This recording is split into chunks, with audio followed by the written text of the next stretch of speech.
No way, that's impossible. We're living together. You just need to sign the divorce papers. Good luck with your poor life. I stood there in a daze, holding the phone after the call was abruptly cut off. The lawyer couldn't help but burst into laughter. Jessica looked at the lawyer with a puzzled expression. The lawyer was wiping tears with a handkerchief. The CEO is actually Linda. My name is Linda. I've been married to my husband Mike for 2 years. We don't have children. We both work and are so busy that we often work on weekends. We hardly have time for long conversations, leading to a life of passing each other by. Therefore, we try to match our schedules and go on overseas trips during our long breaks. It's only once a year, but we both look forward to it. When we got married, we decided to buy an upper-floor condo in a Bay Area tower. It was a stretch, but we did it considering the future value of the asset. Thanks to that, we're satisfied with our current life. I have a close friend from high school, Jessica.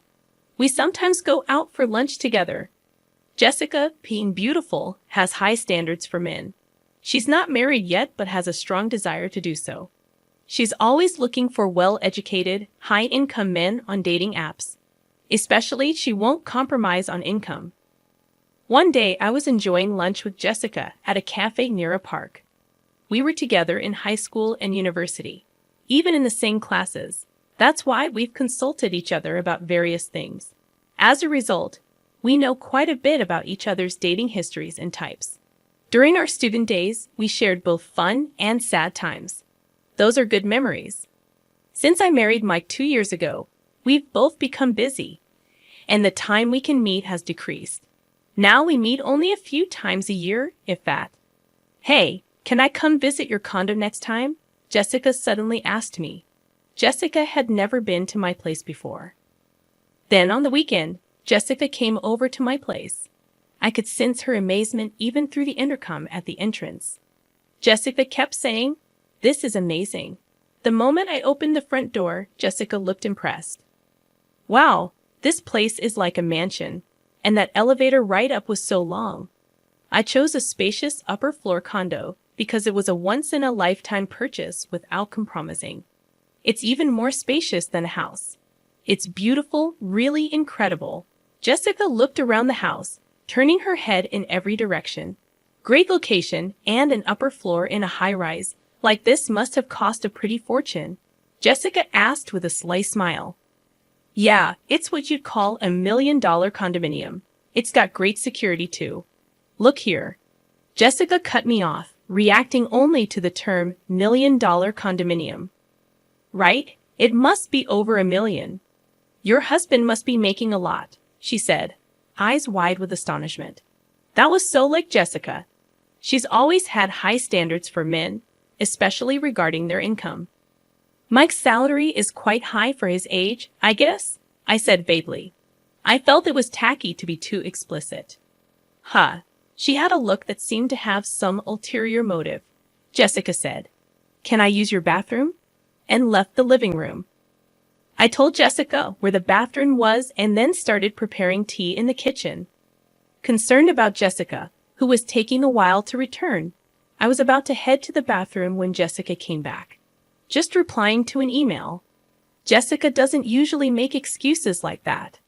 I felt a slight sense of unease while enjoying the cookies Jessica brought as a gift and having tea. She asked, "Can I stay till evening?" She apparently wanted to greet Mike. Indeed, it had been since our wedding that Jessica last saw Mike. It's not unnatural for her to want to see him. I decided to check with Mike just in case. Mike happily agreed. I might finish work early, he replied in an email. I assured Jessica that it was okay, and then I began preparing dinner. Jessica was initially engrossed in her smartphone, but eventually stood up and headed to the bathroom again. Unaware of the prolonged absence while cooking, I noticed when Jessica returned, she was wearing a necklace that seemed oddly familiar. It was mine. Staring at the necklace, Jessica flashed an embarrassed smile. How do I look? Does it suit me? She posed like a model. Stunned, I observed as Jessica started laughing, saying, "Oh, come on. I'm just kidding. I just found it and thought it was cute. It must have been super expensive, right? A premium piece for sure. She rambled like a child trying to justify her actions, labeling it a gift for Mike. Wow, he must be really wealthy to afford something like this. Jessica sighed. However, the necklace was stored in the closet in the bedroom. Jessica must have pretended to go to the bathroom and instead went to the bedroom, peeking into the closet. That's what it seemed like. I couldn't believe her actions, but I didn't want to come off as petty, so I emphasized that it was a precious item. Taking advantage of my lack of reprimand, Jessica made an outrageous request. Can I borrow this necklace for a while? I've got a date with a doctor I met on a dating app, and I want to wear it for that, please, she pleaded, joining her hands together as if praying. Reluctantly, I decided to lend it to her, emphasizing the need for careful handling, as it was a gift for Mike. As soon as Jessica knew she could borrow it, she smiled and began caressing the necklace. Of course, I understand, she seemed to pay no mind to my words. When I finished the meal prep, I pretended to go to the bathroom to check the bedroom. Sure enough, the closet in the bedroom and the chest beside the bed weren't fully closed. Jessica must have opened every drawer and door she could find. There were fingerprints on the jewelry, watches, and precious metals. Jessica might have touched things, but probably didn't intend to borrow them. The shoes seemed to have been forced on, and the heels were misshapen. This was clearly going too far. Returning to the living room, I confronted Jessica. You touched various things in the bedroom, didn't you? The shoes were misshaped, and there were fingerprints on the watch. Rather than appearing remorseful, Jessica puffed out her cheeks a bit. Please don't do that again, she said. Jessica returned to her normal expression and apologized, saying sorry. Not wanting to dwell on this and risk straining our friendship, I decided to just lightly laugh it off. That's when Mike came home, holding a box of cake. Mike and Jessica saw each other for the first time since our wedding. It was awkward at first, but they gradually warmed up to each other, making for a lively dinner. By the time we ate the cake Mike brought, they were chatting like good friends. While I was clearing the dishes and washing up, they were laughing together. My boss is terrible, right? I envy Mike's subordinates. Mike was grinning, eyes crinkling with laughter. That's not true. I was a bit bothered by Jessica casually touching Mike. But at the time, I thought it was better than them being distant. After all, Mike wasn't the type of man Jessica usually goes out with. About a month after Jessica's visit, Mike's behavior started to change. He spent more time on his smartphone, which he usually didn't do much. He often seemed distracted when I talked to him and asked me to repeat myself. He always carried the phone with him, even taking it to the bathroom. It was an obvious change, and it seemed I had become a cheated-on wife. Contemplating checking Mike's phone, I hesitated to even touch it. Conversations between Mike and me at home became increasingly rare, and he started working on weekends much more. Mike was hardly ever at home on weekends, and while we barely saw each other on weekdays originally, now not seeing each other on weekends too felt like living separately within the same house. Moreover, we started sleeping in separate bedrooms under the pretext of his tiredness. Vaguely considering divorce or separation, I stumbled upon divorce papers on the living room table one day. Upon closer inspection, Mike had already signed them. Though I had suspected it, actually seeing it still shook me. With trembling hands, I called Mike, questioning him about the unexpected discovery. I just got home and saw it on the table. What does this mean exactly? I inquired, hoping for clarification. Mike's response struck me hard. It's what it looks like. I want a divorce, he declared, leaving me stunned. Pressing him for a proper reason, Mike dropped the bombshell. I've fallen in love with someone else. It's not an affair. I'm serious. With disbelief, I heard a familiar female voice on the phone, Jessica. It was what I had suspected. I'm dating Mike, and I even want to marry him, Jessica admitted nonchalantly. Hearing the confirmation made my heart race and brought on a cold sweat. Jessica's crude way of talking hinted at a side of her I hadn't seen before. Mike echoed, "There's nothing left to talk about. Can you just sign the divorce papers and send them off?" I want to talk things over, so please tell Mike to come home. Stunned by the abrupt ending of the phone call, I couldn't move for a while. Sleepless nights persisted as Mike didn't come home, and I couldn't bring myself to touch the divorce papers. Jessica continued to torment me by sending multiple photos of her and Mike together, flaunting their relationship. My mental health deteriorated, and my complexion worsened. People around me became worried, urging me to seek medical help. Reluctantly, I ended up in treatment, managing to regain some peace with medication. An unbelievable incident unfolded upon my return from the hospital. Something felt off inside the room, and upon checking the bedroom, I discovered that bags and jewelry were missing. The count of jewelry watches in the chest was off too. There was only one person who could do this. Jessica. Questions swirled in my mind. Why would she do something like this? What had I ever done to her? My insomnia relapsed, and sleepless nights continued, leaving me staggering through my days. During counseling at the hospital, when I mentioned the theft at home, I was strongly advised to consult a lawyer. I promptly contacted the company's lawyer and set up an appointment, stating my clear intention. I'll get a divorce. I want those two to face proper consequences. I responded immediately, surprising even myself. Just a little while ago, I was pondering what to do, and I couldn't believe how easily those words came out of my mouth. Perhaps I really wanted to punish them after being tormented so one-sidedly. It was just about getting back at them. Now, a week later, I received a message from Jessica. I had sent her a certified letter. Hey, what are you thinking, sending a certified letter to my workplace? Jessica sounded pretty angry, her voice filled with rage. You must have expected at least this much. Anyway, I'm leaving everything to my lawyer now. I hung up the phone. Jessica called several times after that, but I ignored all of them. Then Mike called. I had sent a certified letter to his parents' house. Apparently, his affair being exposed at home caused a huge uproar. I wanted to burst out laughing at his self-inflicted predicament, but managed to restrain myself.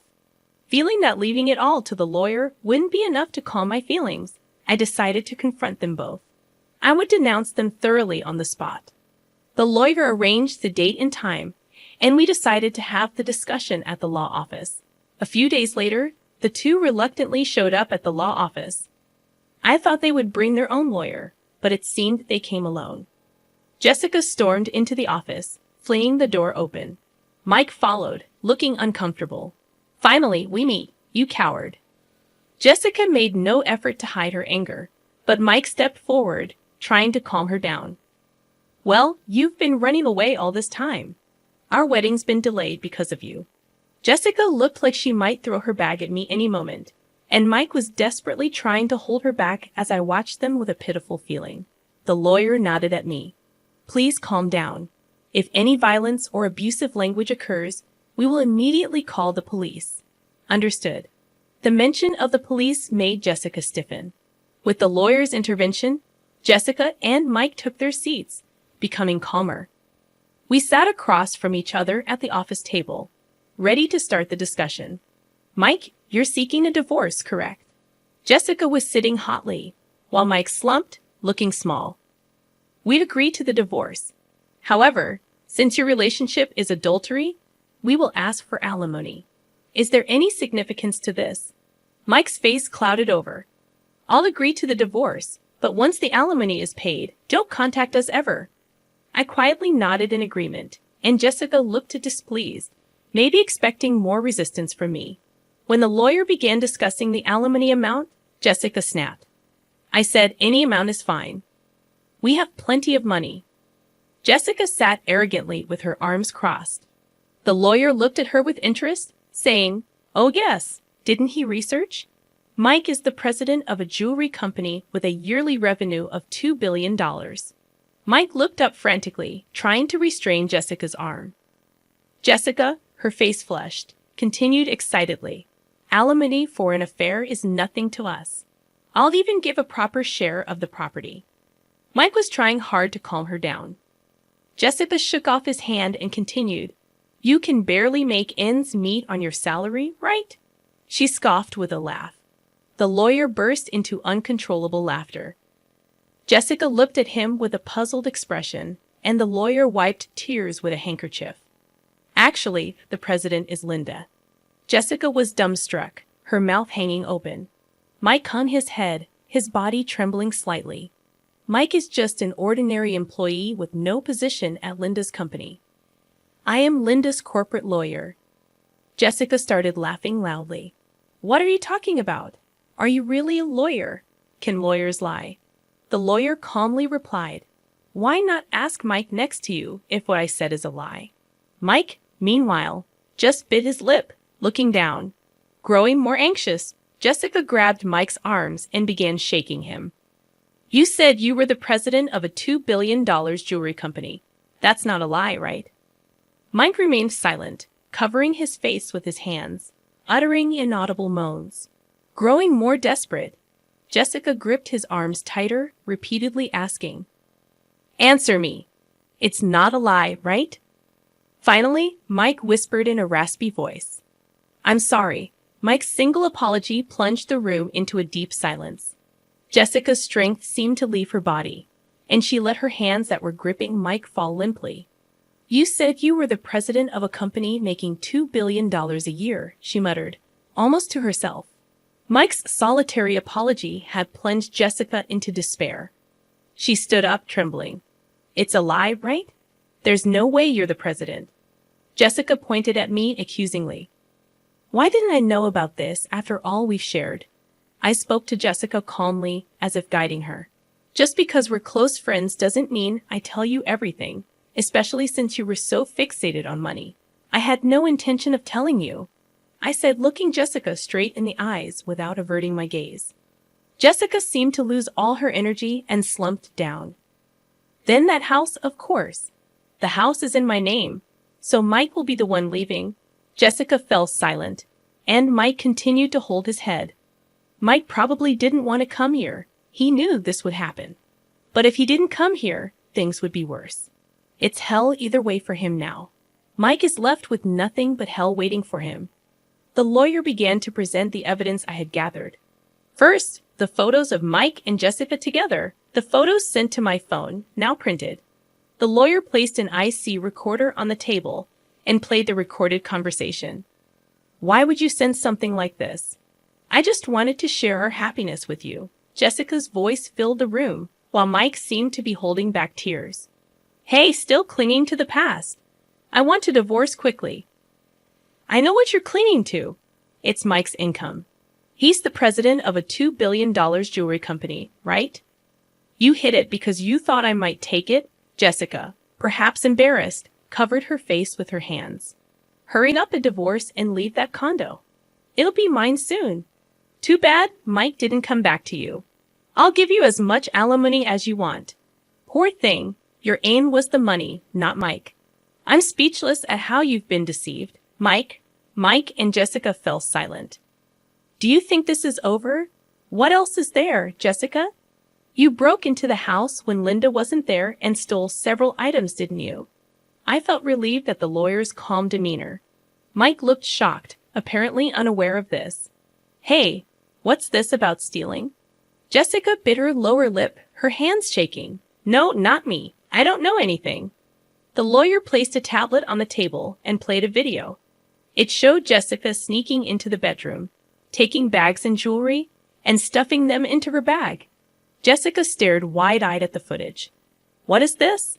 Why are you recording me? Isn't this illegal surveillance?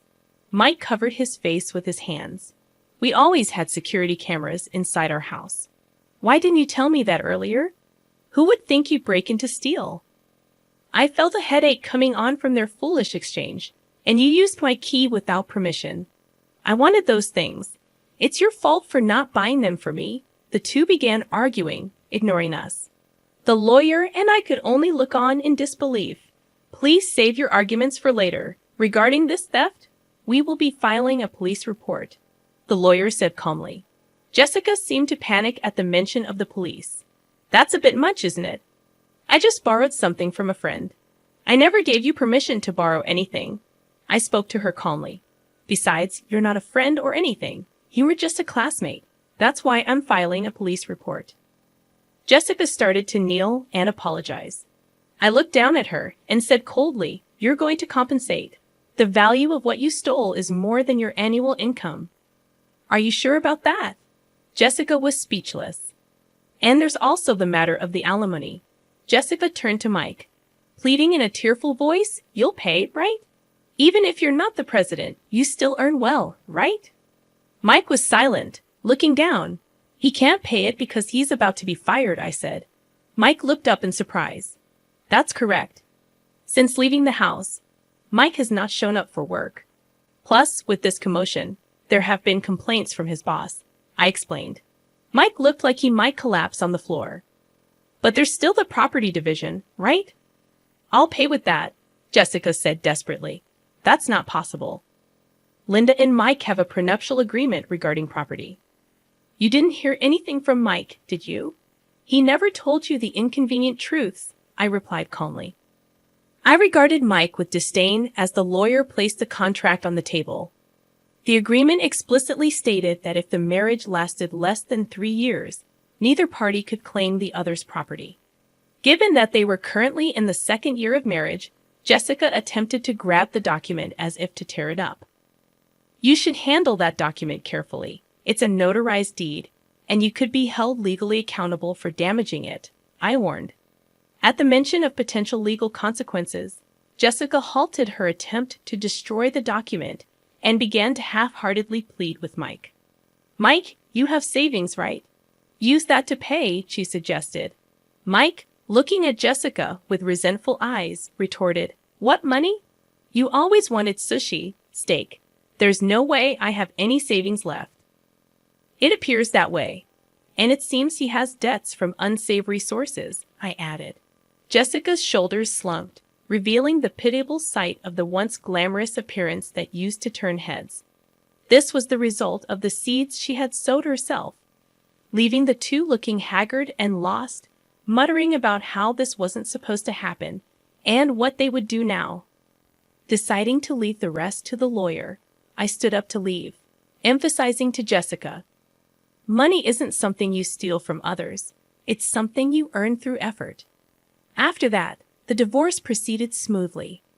I sent all of Mike's belongings back to his parents, who kept apologizing to me and even sent a letter of apology. Jessica, on the other hand, faced police interrogation for illegal entry and theft, leading to her arrest after admitting guilt. Although she showed remorse and an intent to compensate, her other crimes, including stealing from men she met on a dating app, suggested she might face a prison sentence. Mike, unable to live in Jessica's apartment, moved to an old apartment on the outskirts of town. Despite looking for a job, his unexplained absences and poor attitude at his last job made it challenging to get hired. He resorted to day labor to get by, receiving regular updates on their situations from the lawyer. I threw myself into work after the divorce. Currently, I am expanding our company's jewelry line to Europe, an idea that emerged during a break I took after the divorce. During that time, I had the chance to connect with the owner of a jewelry store in France. We bonded over shared experiences of divorce, and he agreed to showcase my company's jewelry in his store. Focusing on sales in France, I considered it a well-deserved perk after all I had been through.